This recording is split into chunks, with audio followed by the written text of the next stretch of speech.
Jaya Radha Madhava Punya Bihari.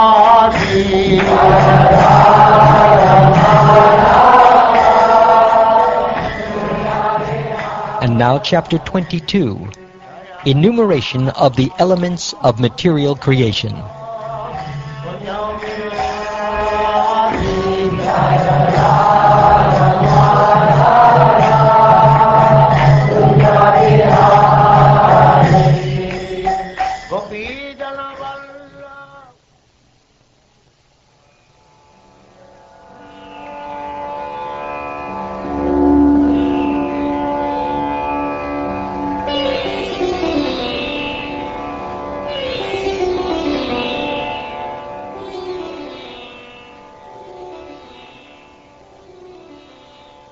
Uddhava inquired, "My dear Lord, O Master of the Universe, how many different elements of creation have been enumerated by the great sages?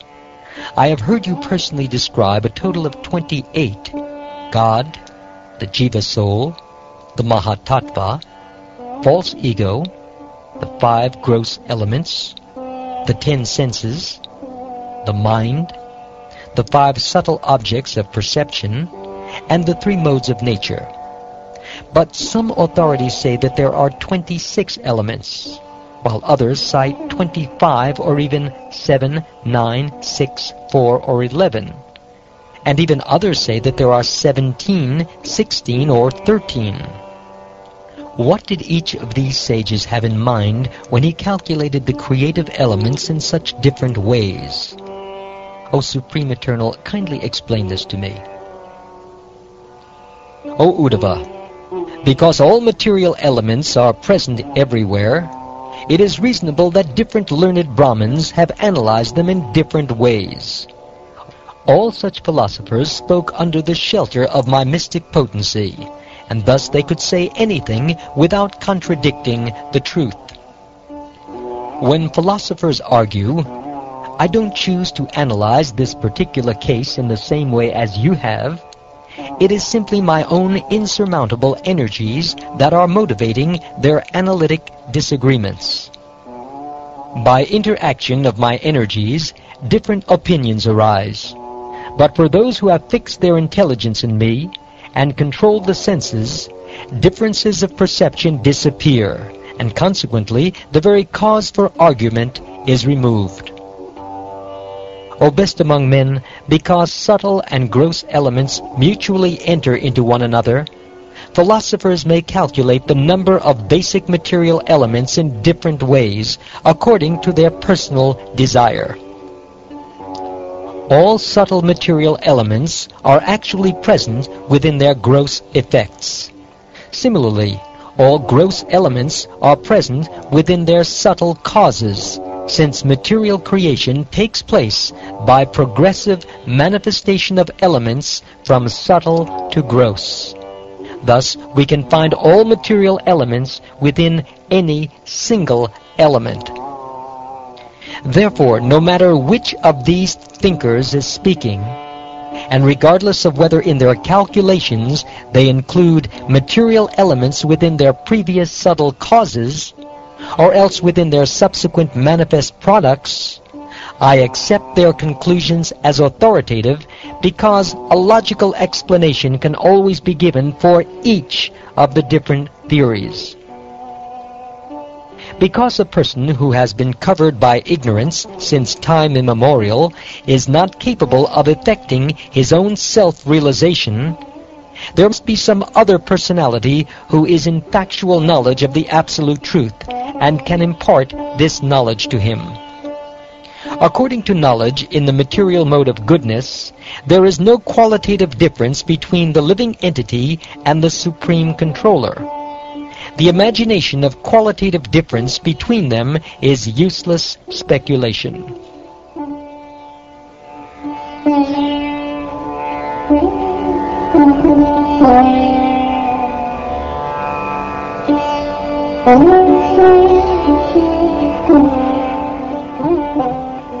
Nature exists originally as the equilibrium of the 3 material modes, which pertain only to nature, not to the transcendental spirit soul. These modes, goodness, passion, and ignorance, are the effective causes of the creation, maintenance, and destruction of this universe. In this world, the mode of goodness is recognized as knowledge, the mode of passion as fruitive work, and the mode of darkness as ignorance. Time is perceived as the agitated interaction of the material modes, and the totality of functional propensity is embodied by the primeval sutra or mahatattva.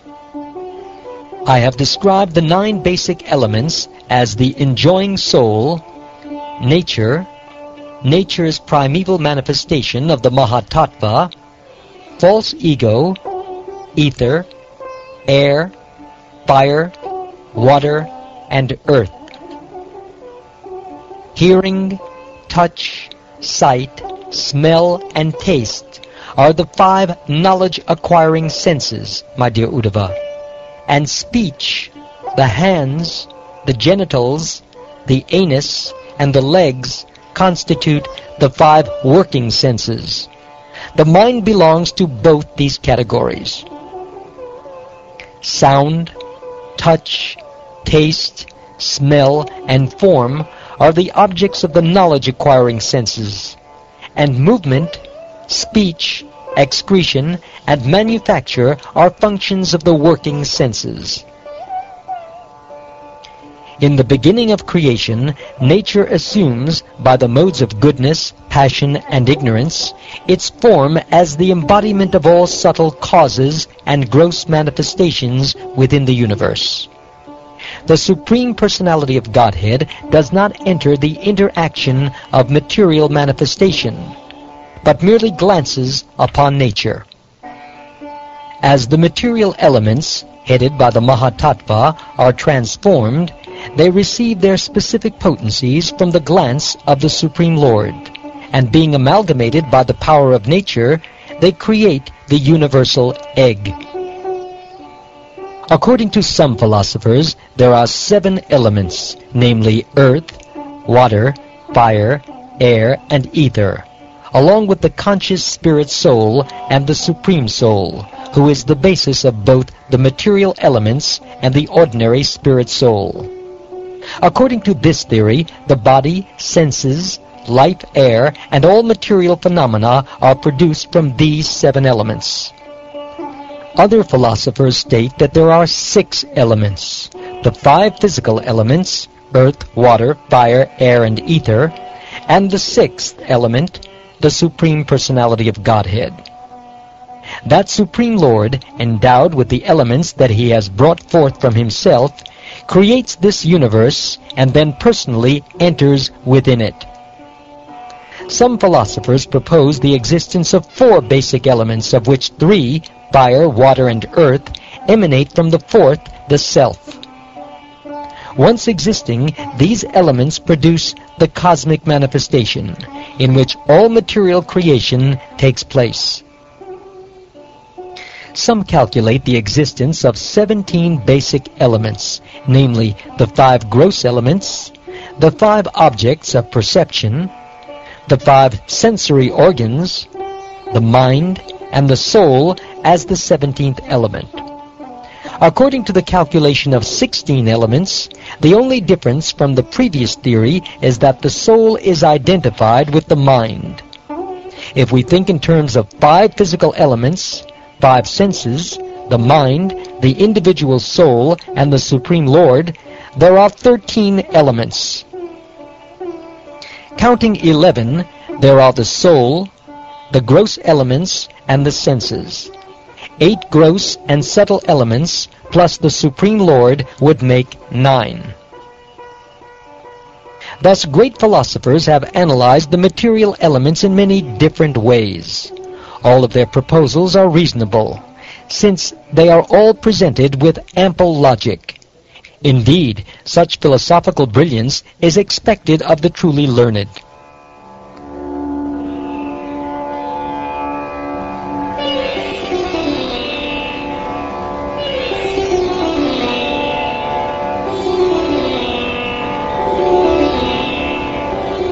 O my Lord, although nature and the living entity are constitutionally distinct, there appears to be no difference between them, because they are found residing within one another.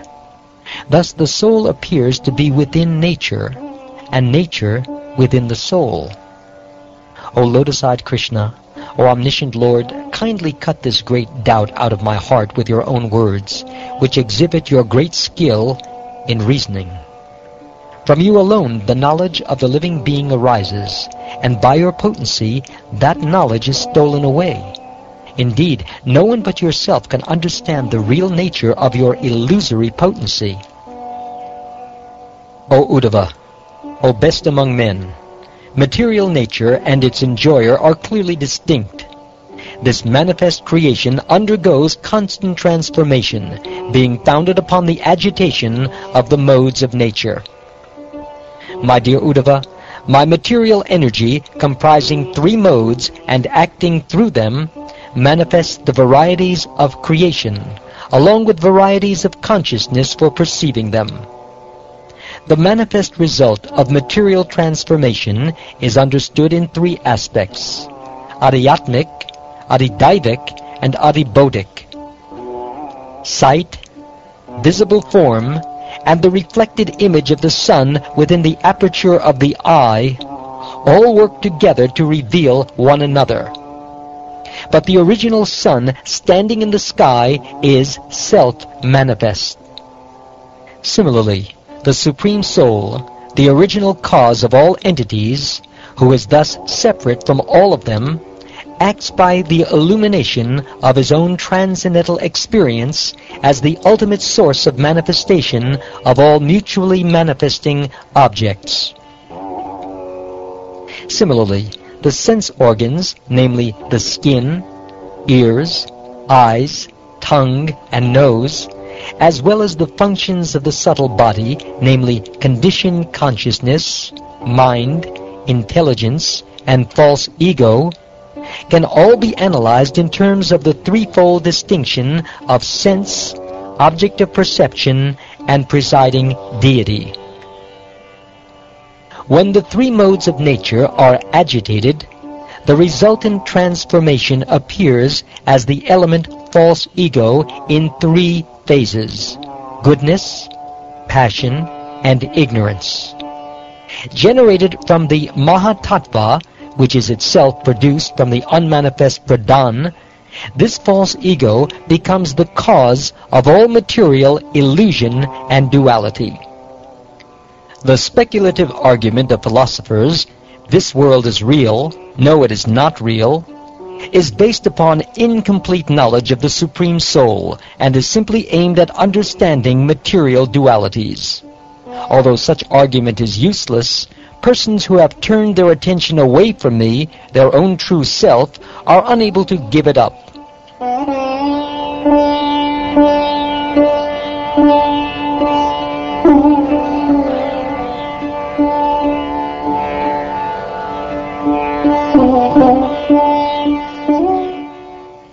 O Supreme Master, the intelligence of those dedicated to fruitive activities is certainly deviated from you. Please explain to me how such persons accept superior and inferior bodies by their materialistic activities and then give up such bodies. O Govinda, this topic is very difficult for foolish persons to understand. Being cheated by illusion in this world, they generally do not become aware of these facts. O Uddhava, the material mind of men is shaped by the reactions of fruitive work. Along with the 5 senses, it travels from one material body to another. The spirit soul, although different from this mind, follows it. The mind, bound to the reactions of fruitive work, always meditates on the objects of the senses, both those that are seen in this world and those that are heard about from Vedic authority. Consequently, the mind appears to come into being and to suffer annihilation along with its objects of perception, and thus its ability to distinguish past and future is lost.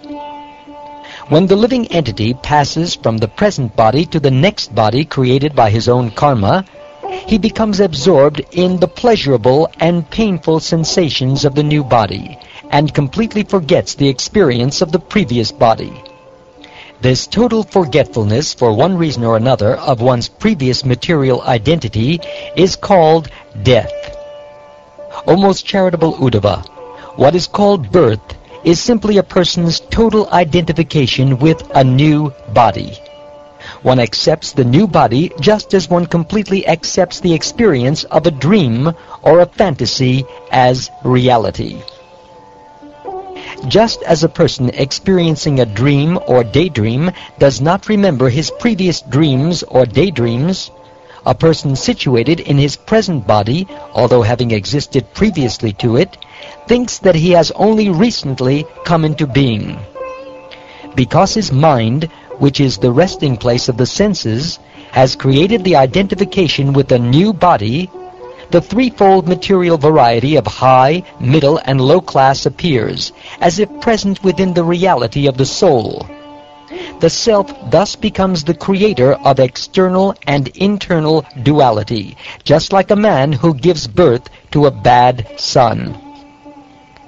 My dear Uddhava, material bodies are constantly undergoing creation and destruction by the force of time, whose swiftness is imperceptible.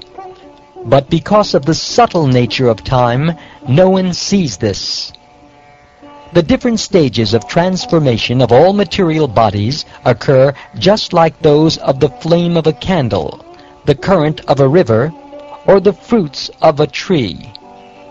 Although the illumination of a lamp consists of innumerable rays of light undergoing constant creation, transformation, and destruction, a person with illusory intelligence who sees the light for a moment will speak falsely, saying, "This is the light of the lamp." As one observes a flowing river, ever new water passes by and goes far away.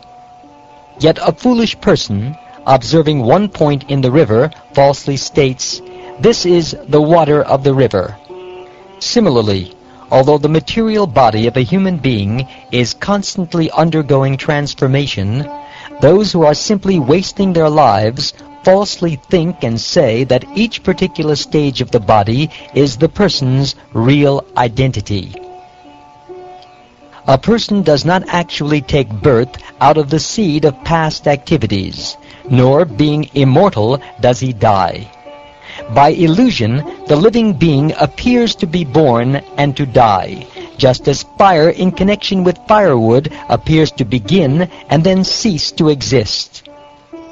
Impregnation, gestation, birth, infancy, childhood, youth, middle age, old age, and death are the 9 ages of the body.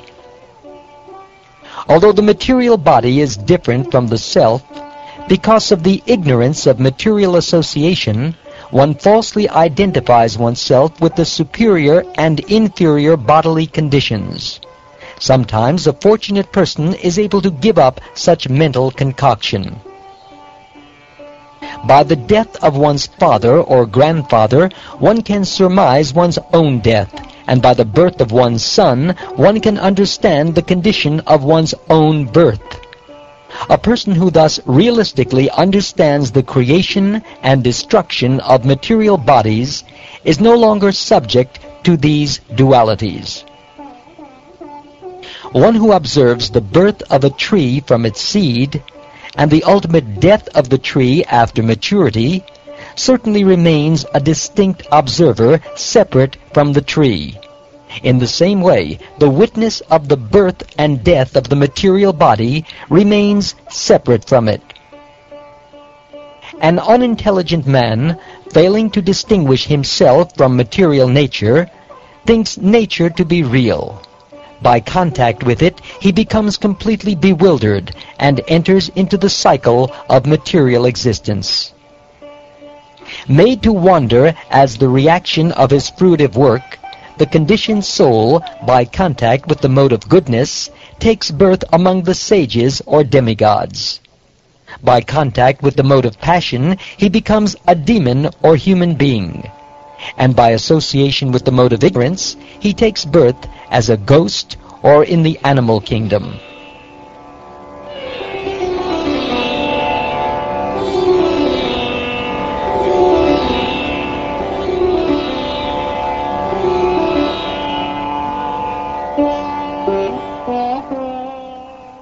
Just as one may imitate persons whom one sees dancing and singing, similarly the soul, although never the doer of material activities, becomes captivated by material intelligence and is thus forced to imitate its qualities. The soul's material life, his experience of sense gratification, is actually false, O descendant of Dashada, just like trees' appearance of quivering when the trees are reflected in agitated water, or like the earth's appearance of spinning due to one's spinning his eyes around, or like the world of a fantasy or dream. For one who is meditating on sense gratification, material life, although lacking factual existence, does not go away, just as the unpleasant experiences of a dream do not. Therefore, O Uddhava, do not try to enjoy sense gratification with the material senses. See how illusion, based on material dualities, prevents one from realizing the self. Even though neglected, insulted, ridiculed, or envied by bad men, or even though repeatedly agitated by being beaten, tied up, or deprived of one's occupation, spat upon or polluted with urine by ignorant people, one who desires the highest goal in life should, in spite of all these difficulties, use his intelligence to keep himself safe on the spiritual platform.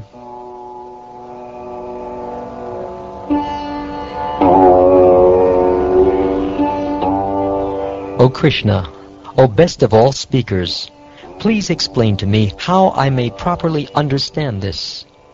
O soul of the universe, the conditioning of one's personality in material life is very strong, and therefore it is very difficult even for learned men to tolerate the offenses committed against them by ignorant people.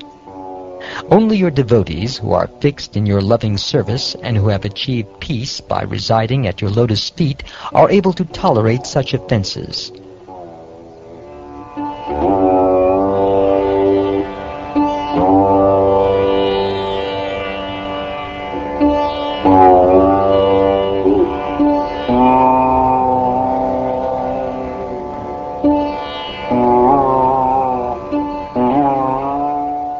Thus ends the 22nd chapter of the 11th canto of the Srimad Bhagavatam, entitled Enumeration of the Elements of Material Creation.